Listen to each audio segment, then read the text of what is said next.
Yo, what's good with you?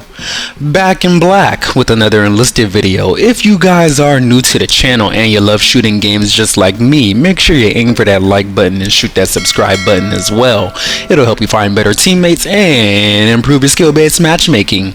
Ever so ironically, with the introduction of this new major update, aka the merge, we have been joined together in game, but in a strange turn of events, as far as the community is concerned outside the game, we have been at each other's throats because we are trying to decide whether this update has saved the game generally speaking, or if the game has ruined Enlisted overall. Me, myself, personally, I like to look at the nuance and look at the details and everything, so I could say that I find myself somewhere in the middle ground because there are good things and bad things, and that is essentially what I wanted to discuss in this video. So let's go ahead and get into the nitty-gritty, shall we?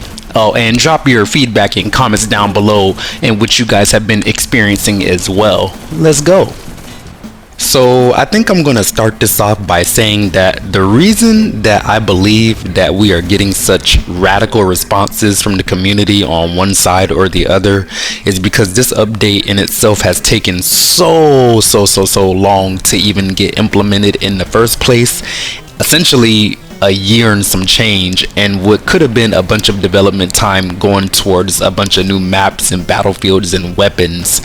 So it kind of makes sense to me that people would either love it or hate it, and there would be very few, like people like myself, who are in the middle and look at the nuance of things. This has been a long time coming, and you know, people are impatient, especially in a free live service game where there's supposed to be a consistent amount of content influxed into the game all the time. This update has taken away from a lot of that, so as such, you gotta make sure that it's hitting the market and make sure that it is worth it, or people are going to be very angry, or you know, I guess there's going to be some people who love it as well. Neither here nor there. There have been three major things that have been changed in this update that have affected the gameplay anyways. Out of the three major changes to the gameplay that this update introduced, the first is going to be that we have reworked the progression. Basically, instead of going along a linear path, you now have the entire equipment arsenal of a nation put into a research tree that you can progress along at your leisure and choose whatever you want to rank up at any given time, which is more convenient in my personal opinion. Moving on to the next major change, we have changes to the matchmaking.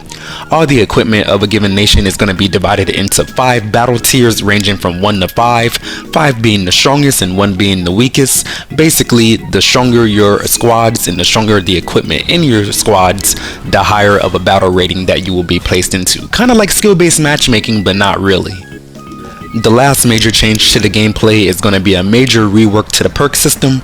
Now basically you have an allocated amount of points to each category, being mobility, vitality, and weapon handling, and you can rank up and choose each perk as you see fit for each soldier, depending on how strong they are or whatever rank they are. The higher the rank, the more points they get for each category, and again, you can choose them as you see fit. The only negative thing I can say about this is that you have to basically reset the perks for every soldier in your entire army, which is a little bit time consuming and taxing on the brain and hands after a certain amount of time, I guess, if you don't have the patience for that kind of stuff. However, I do want to take a little bit of a pause and backtrack a little bit because I'm getting somewhat a bit ahead of myself in terms of how I want to structure this video. First things first, what I actually want to talk about are the things that I enjoy or the things that I like about this merge so far. The biggest and most impactful change, in my personal opinion, has been that matchmaking times have been drastically reduced, or I guess in the best case scenario, they have been almost cut down to instantaneous as soon as you hit the matchmake button. Personally, I spend most of my time in BR5, reason being I've been playing this game a lot, and I can say in comparison to how it was before this update, I can find games pretty much as soon as I hit the search button, especially during peak hours, and even without that, I can still find a game in under 1 minute, whereas before I could constantly see myself going over 2 minutes for a queue. So I want to say shout out to the developers for that. That is a major upgrade in my personal opinion, and I want to give them some kudos and say that I really do appreciate that change overall. Makes it better for everybody. Along with the shorter matchmaking times, games are usually always full on both sides, which is something that is so rarely experienced in the game of Enlisted, and I am so thrilled to say that it is something that I get on a consistent basis now. No longer do I have to consistently rely on bots to do the right thing more often than not, because we all know they're not going to, but at the very least, if I get bad teammates, then I know that they're actually real people and not something that was designed by the game to hinder me or hold me back. So at least I'll have somebody to yell at, which is, better than nothing at all. But aside from that, more often than not, along with these fuller games, we also get better teammates.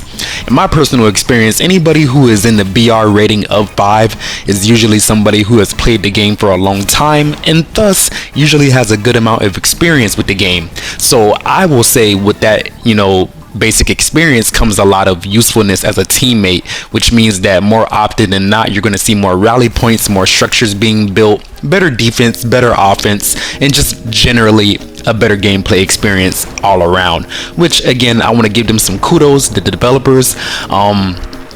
Again, I don't know why this wasn't implemented, to begin with, but now that we have it in the game, I am having better games and more fun, generally speaking. Coming up next on my list of the good, suppose you are a player who is tired of the bombastic nature of the weapons and vehicles that present itself in the tier 4 and tier 5 rating of the battle system. You can literally take your tier 1 and tier 2 squads and swap them out to get a slower and more controlled experience that will consist of weaker vehicles and have way more bolt action rifles and early war submachine guns and LMGs that don't have 100 round clip magazines and whatnot. All that being said, I just want to say that according to the gear that you have, you will always be put on a level playing field, and this applies to new players as well. Prior to this update, you could be matched with people who had way superior gear to you, and there was literally nothing that you could do about it, considering the fact that you just haven't played long enough and you just had to suck that up and take it on the chin.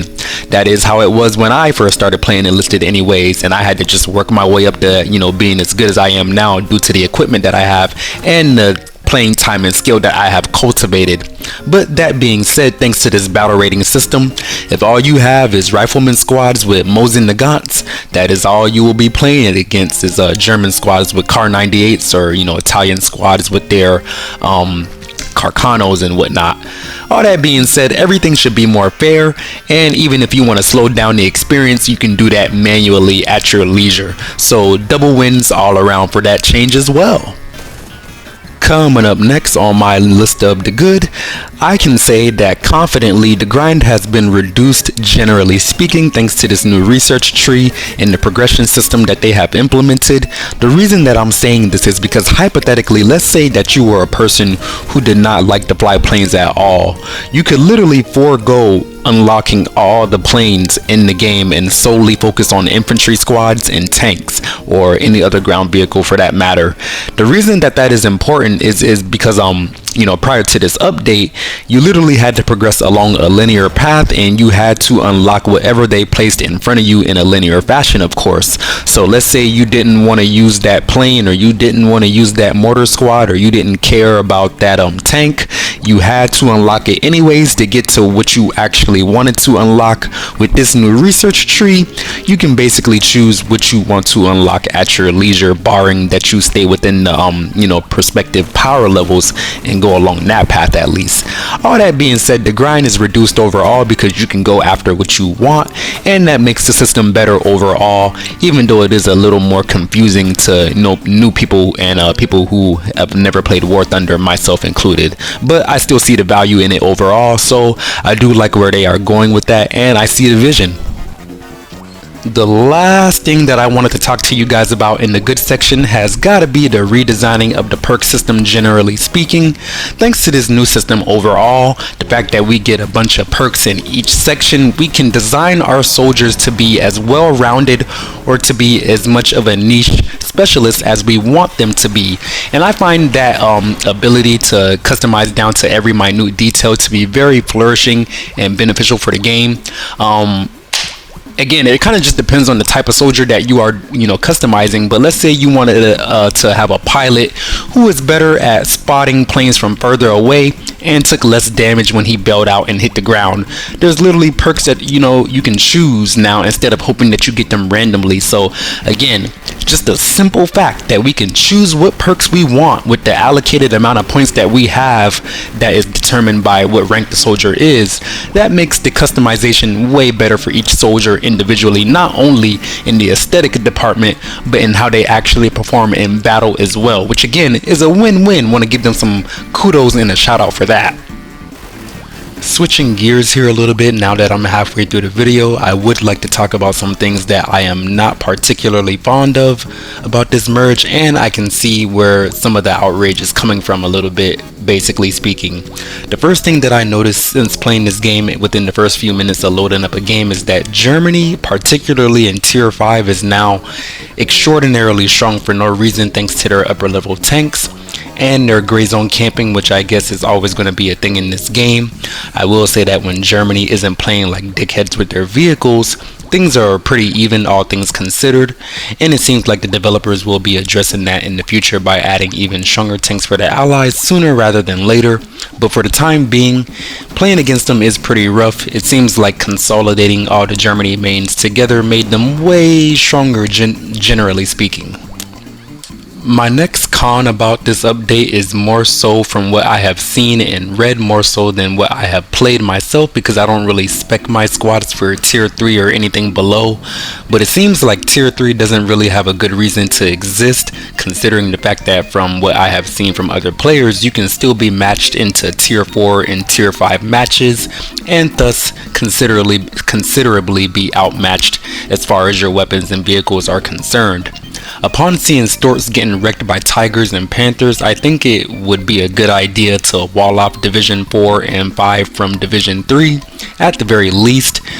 Perhaps some of the items in tier 4 can be adjusted to move back down to tier 3 to make them a little bit more competitive.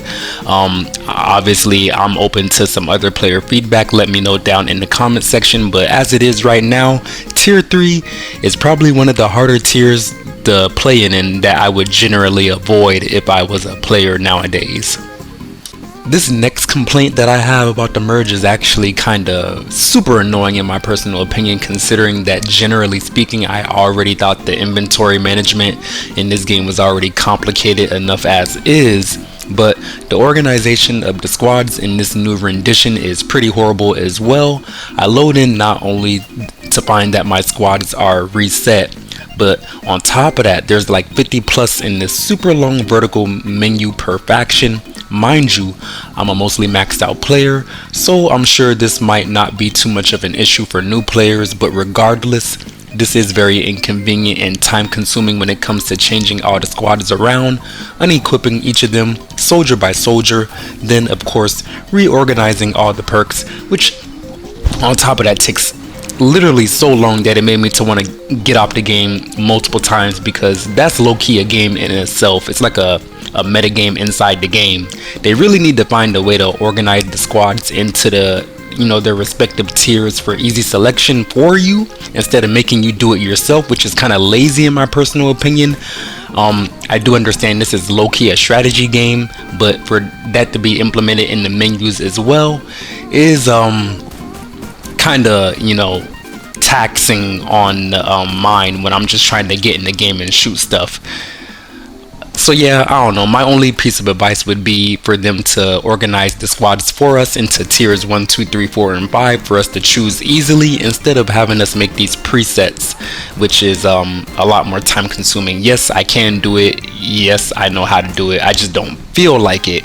And let me know if you've had a similar feeling or experience in comment section below. The menus are just time consuming to be in, generally speaking. I just be trying to get in the game and shoot stuff.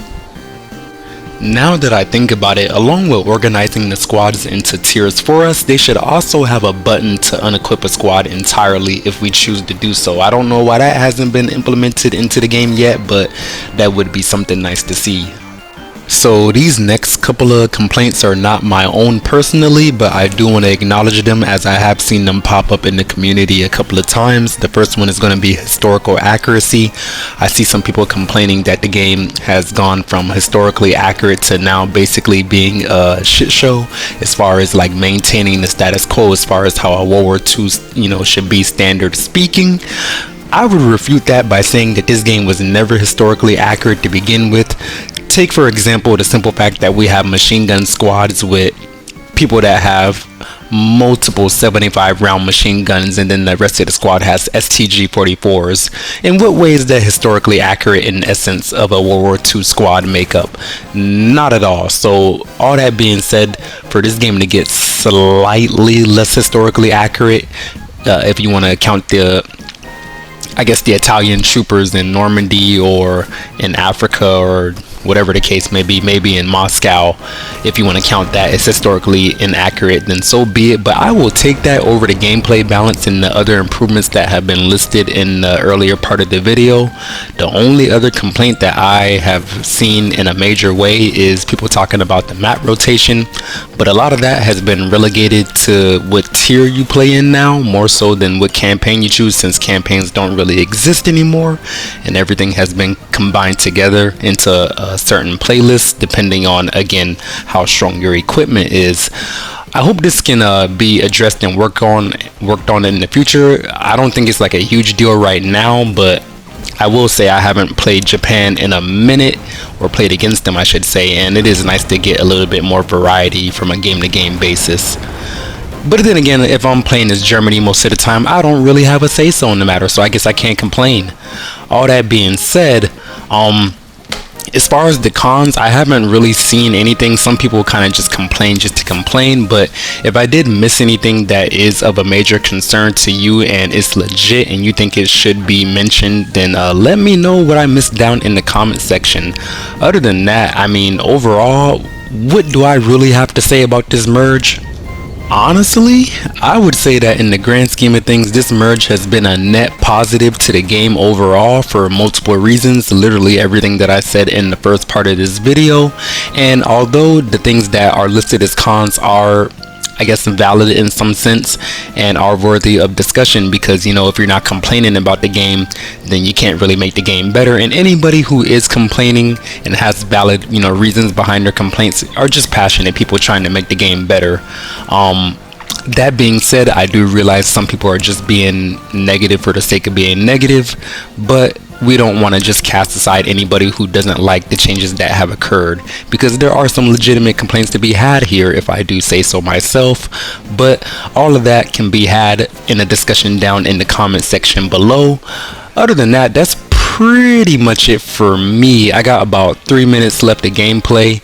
I will let that roll out, but I do want to ask, what do you guys think about the merge overall? Do you think it was a net positive for the game? Do you think it was a net negative? Do you think it's like a neutral? Let me know down in the comment section and let me know why, because there is a multitude of reasons to be had here. And other than that, I do appreciate you very much for watching, and I hope you have a lovely rest of your day. Don't forget to aim for that like button, shoot that subscribe button as well. Help you find better teammates, improve your skill-based matchmaking, and yeah, black guy out.